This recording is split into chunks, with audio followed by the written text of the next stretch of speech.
Salve Maria Imaculada! Hoje nós vamos falar sobre a quinta heroína de fé.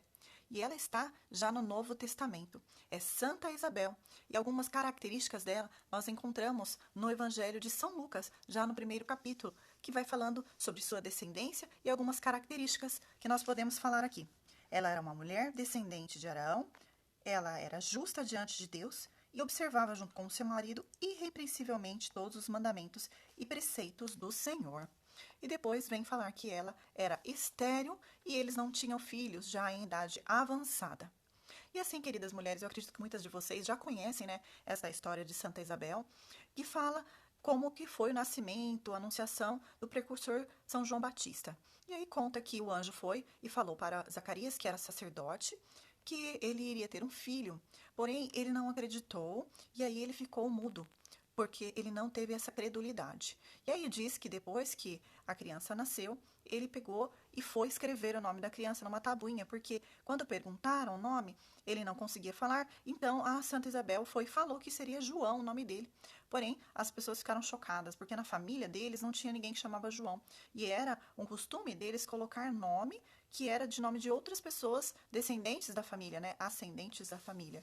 Então, ela foi e interveio, falando: não, o nome dele vai ser João, porque ela sabia que o anjo assim tinha o dito. Então, estava assim fazendo a vontade de Deus. E aí, o marido dela, Zacarias, pegou uma tabuinha e escreveu: João é o seu nome, e aí a língua dele soltou. Então, as pessoas ficaram todas perturbadas com o que aconteceu. E o que eu gostaria de destacar para você nesta breve história sobre a vida de Santa Isabel, esta nossa quinta heroína de fé? Eu gostaria de destacar algumas coisas interessantes neste texto. Primeiro, o que eu acabei de falar, que ela era uma mulher considerada justa e que ela era uma mulher da tribo de Levi. Isso significa, queridas, que ela, como descendente de Arão, ela tinha uma promessa na vida dela, assim como Zacarias. Porque Zacarias, sendo sacerdote, ele também tinha uma promessa na vida dele. Sabe qual promessa é? Essa promessa está prevista em Eclesiásticos. Eu vou colocar aqui na legenda para vocês. Dizendo assim: exaltou também a Araão, santo como ele, seu irmão, da tribo de Levi. Confirmou para ele uma aliança eterna. Deu-lhe o sacerdócio do seu povo. Encheu-o de felicidade e de glória. Foi-lhe, pois, concedido por aliança eterna, a ele e a sua descendência, enquanto durar o céu, servir ao Senhor e exercer o sacerdócio, e abençoar o povo em seu nome. Queridas, foi dada uma promessa, uma aliança eterna para este homem, Araão. Por quê? Ele era o irmão de Moisés. Eu não sei se vocês se recordam, mas Moisés, que tirou o povo da escravidão, conduziu o povo pelo Mar Vermelho. Porém, Moisés ele se considerava uma pessoa que não tinha muita capacidade de ser líder, capacidade de expressão. Então, ele pediu para que Deus colocasse também junto com ele o seu irmão Araão, que era uma pessoa que tinha esta capacidade de expressão, de falar. Então, ele foi, junto com Moisés, aqueles que libertaram o povo. E aí, houve então uma promessa para que este homem tivesse toda a sua descendência, felicidade e glória.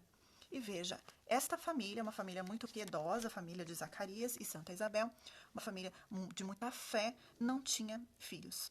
E aí você veja que, quando Zacarias recebe a visita do anjo, o anjo está dentro do templo com Zacarias. Zacarias foi fazer a oferta, eles não faziam sempre, tá? Eles faziam um rodízio, alguns sacerdotes iam, e era uma vez por ano que eles iam. E quando foi a vez dele, ele foi lá e o anjo estava lá. E o anjo foi e falou com ele que ele teria um filho. Porém, ao contrário do que vemos quando Nossa Senhora recebe a anunciação, e ela de imediato diz: eis aqui, escrava do Senhor, Zacarias ele duvida também disso, né? E aí o que acontece com ele? Ele fica mudo. E aí faz essa questão que eu falei para vocês, de Santa Isabel intervir, né? Mas antes disso, eu gostaria de destacar algo interessante aqui. Quando ocorreu essa anunciação, ela guardou o segredo da gravidez. Diz aqui: decorridos os dias de seu ministério, retirou-se para sua casa. Algum tempo depois, Isabel, sua mulher, concebeu. E por 5 meses se ocultava, dizendo: eis a graça que o Senhor me fez, quando lançou os olhos sobre mim para tirar o meu opróbrio dentre os homens. Queridas, ela vivia uma situação de vergonha, né? Como eu já disse nos outros vídeos, vocês sabem que as mulheres naquela época, que elas tinham a questão da infertilidade, não existia tratamento, não existia nada, elas eram consideradas amaldiçoadas. Então, era essa questão, pesava sobre ela um forte julgo pela infertilidade. E ela, ficando feliz com isso, ela se ocultou, ela não falou nada para ninguém durante 5 meses.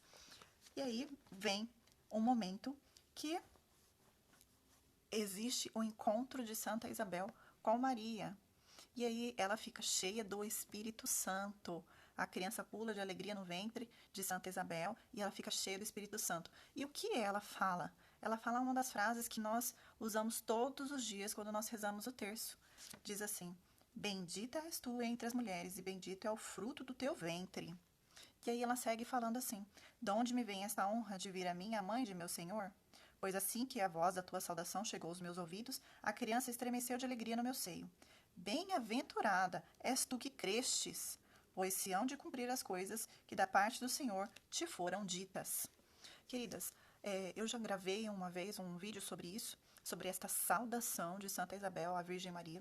É uma saudação muito rica em detalhes, detalhes que eu não sei se caberia aqui falar sobre todos, mas o que eu vou falar rapidamente é sobre a questão que Santa Isabel era uma mulher que, você vê, diz que ela era uma mulher justa, uma mulher de mais idade, da tribo de Levi, que era a tribo de sacerdotes, então pessoas respeitadas entre o povo de Israel.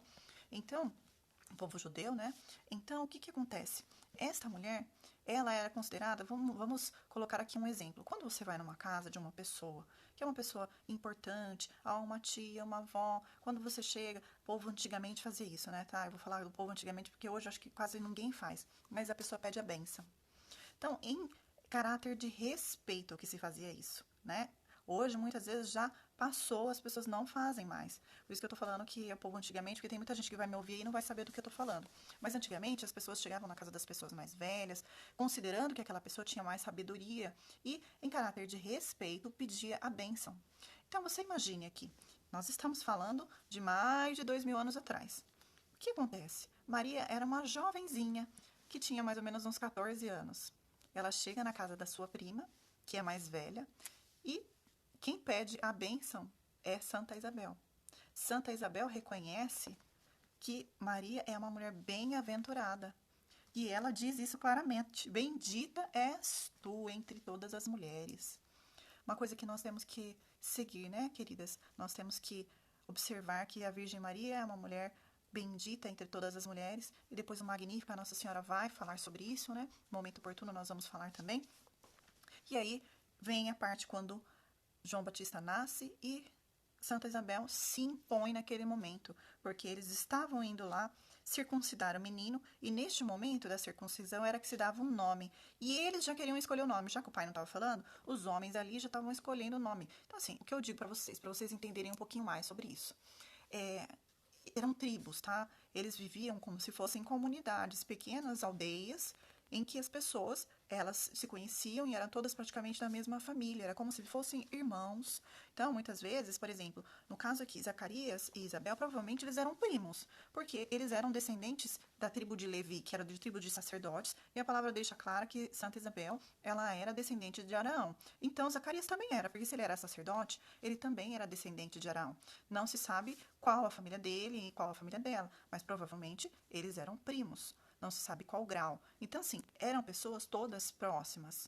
E eles se tratavam todos como família, todos como irmãos. Tanto que não existia no original a palavra primo, tá? Depois que foi traduzido, alguns textos que tem textos do grego, né? Por exemplo, São Lucas é um texto mais recente, não é um texto que foi escrito em hebraico, aramaico. Então, tem textos que foram escritos em grego, e em grego já existia a palavra primos. Então, ela veio lá no meio da família dela, o pessoal tudo fazendo aquele ritual de circuncisão, momento muito importante, porque selava a aliança, e aí no momento depois da circuncisão fazia e colocava um nome na criança, eles foram falar assim que eles iam chamar Zacarias, que era o nome do pai, já que o pai não tá falando, e o que ela fez? Ela pegou e, opa, pode parar. O nome dele não vai ser Zacarias, o nome dele vai ser João. Aí todo mundo ficou assustado, né? Nossa, João, por que João? Não tem ninguém na família que chama João. A mulher estéril ficou grávida, quer colocar o nome de João? Que é isso, né? E aí ficou aquela situação, né? Já questionaram ela, falando: não há ninguém na tua família que se chame por este nome. Que aí começaram a perguntar por acenos, né, para o pai. E aí ele escreveu, né, na tabuinha, João é seu nome. Mas veja só, queridas, olha a ousadia dessa mulher. É o que eu falei para vocês, nós estamos falando de mais de 2000 anos atrás. Então, você vê que ela confiava em Deus. Ela, quando recebeu a notícia de sua gravidez, ela ficou muito alegre, muito feliz. Ela guardou para ela essa notícia, né? Porque ela queria se resguardar de tudo isso, o marido dela também não podendo falar. E no momento oportuno, ela foi e falou. Ela precisava falar, ela precisava que se cumprisse aquilo que o anjo falou. Então ela estava defendendo a palavra de Deus, defendendo a vontade de Deus. Isso é uma característica muito bonita que nós podemos aprender também com Santa Isabel. Além de ser justa, além de ser uma mulher que fazia todos os preceitos de Deus. O que seriam os preceitos de Deus hoje em dia? Seria, por exemplo, você ir à missa os domingos, que é preceito, você se confessar, você praticar a caridade, você orar pelas pessoas, você rezar o terço. Isso seria ser uma pessoa que segue os preceitos, uma pessoa piedosa, você pagar o dízimo na sua igreja. Então, assim por diante, são coisas que nós, como católicos, temos que seguir, que são preceitos da nossa igreja. E aqui diz que essa mulher era uma mulher que seguia rigorosamente os preceitos de Deus. E aí também temos esta virtude de Santa Isabel, que é a coragem. Ela teve a coragem de intervir num momento que não era o momento que ela estava para intervir, porque a mulher não podia falar e ela também não poderia dar o nome, quem dava o nome era o pai, e ela foi e fez essa intervenção. E aí o que eu gostaria, queridas, é de falar do exercício espiritual que nós vamos fazer para esta semana. O exercício espiritual está aqui exatamente no versículo 24, que é sobre a questão de Santa Isabel ter ficado em silêncio. Por que eu digo isso para vocês, queridas? Porque nós temos, muitas vezes, que colocar os nossos planos ou a nossa felicidade por algum tempo diante de Deus somente e não diante dos homens. Muitas vezes nós queremos compartilhar a nossa felicidade, os nossos planos, as nossas conquistas com as pessoas que estão à nossa volta. Às vezes a gente quer até publicar na internet. Mas nós temos que também aprender a esperar. Esperar que se concretize a graça de Deus em nossa vida, esperar que as coisas elas fiquem da forma como Deus quer.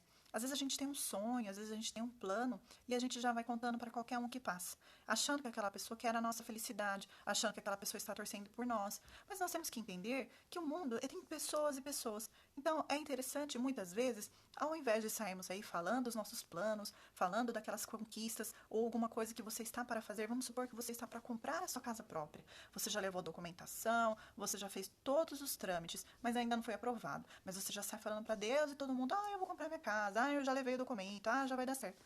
Queridas, se for para ser, Deus vai colocar a mão, é óbvio. Assim como aconteceu com Santa Isabel. Nós temos que ser prudentes. Jesus fala prudentes como a serpente, gente. E aqui você veja, Santa Isabel, essa prudência dela. Por 5 meses se ocultava. E se ocultava fazendo o quê? Glorificando a Deus. Vamos fazer isso?